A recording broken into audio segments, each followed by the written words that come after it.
তারপর হচ্ছে যে কি কফি এনামা মানে অনেকে বুঝে না। এই রুল আমিন ভাই দিকে আসেন, কফি এনামার উপকারিতা এটা রুল আমিন ভাই বলবে। আসসালামু আলাইকুম। ওয়ালাইকুম আসসালাম রহমতুল্লাহ। আমি মোহাম্মদ রুহুল আমিন, আমি মুক্তাগাছা ময়মনসিংহ থেকে আসছি। আর স্যার যে কফি এনামার কথা আমাকে বললেন, এই কফি এনামার কথাটা বলি। আমাদের মুখ থেকে শুরু করে পায়ু পর্যন্ত একটি নালী আছে, যেটাকে মেডিকেলের ভাষায় কুলন বলা হয়, আর অনেকে নারী বুড়ি কইলে চিনে। এই কুলনের ভিতরে আপনার খাসকাটা আছে।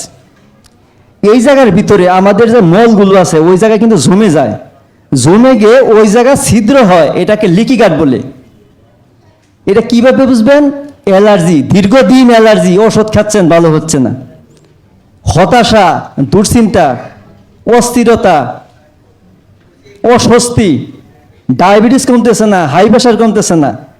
এই কফি এনামা করার মাধ্যমে আমাদের পেটের যত ময়লা আবর্জনা আছে এটা কফি এনামা করলে বের হয়। হয়তো অনেকে ভয় পাবেন যে কফি এনামা পায়ুপথে দিতে হয়। বিশ্বাস করেন, একবার যদি কফি এনামা করেন মনে হবে যে এইটা এতদিন কেন করলাম না। ঠিক। যে পর্যন্ত আপনারা কফি এনামা না করবেন লাইফস্টাইলের পরিপূর্ণতা কখনো পাবেন না। ঠিক।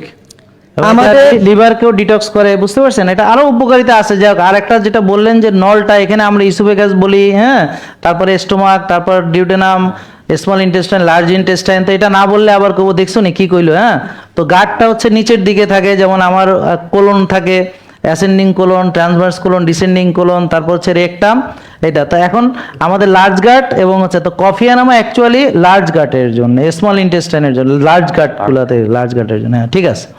এক রোগী যে লাইফস্টাইল লিমিটেডে আসছে, সকল নিয়ম বইলা দিছে সবই মানে, কিন্তু কফি এনামা করে না।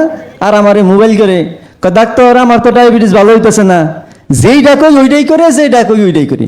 শেষে বললাম, আপনি কি কফি এনামা করছেন? কয় না, এটা তো করছি না। তাহলে এইটা করেন, সব কিছু করলেন, এটা করলেন না কেন? কফি এনামা করে পরের দিনই আমার ফোন করে কয় ডায়াবেটিস ঠিক হয়ে গেছে। আলহামদুলিল্লাহ। এজন্য আমি অনেক রুগী দেখছি যারা সব কিছুই মানে, কিন্তু কফি এনামা দেখে ভয় পায়। আমার কথা হলো, প্রথমে অল্প দিয়ে শুরু করবেন, 250 গ্রাম দিয়ে করলেন, যদি দেখেন যে না ভালো লাগে পরে আস্তে আস্তে বাড়াইলেন।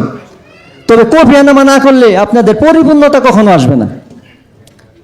কফি এনামা প্রত্যেকটা মানুষেরই করার দরকার। যাদের নিষেধ এটা ডাক্তাররা বলে দিবে, তবে আপনারা সবাই কফি এনামা করবেন। আর আমাদের ডেন্টিস্ট ইব্রাহিম 209 বার কফি এনামা করে ডাবল সেঞ্চুরি করছে। এটা আমার সামনে দাঁড়াই রয়েছে।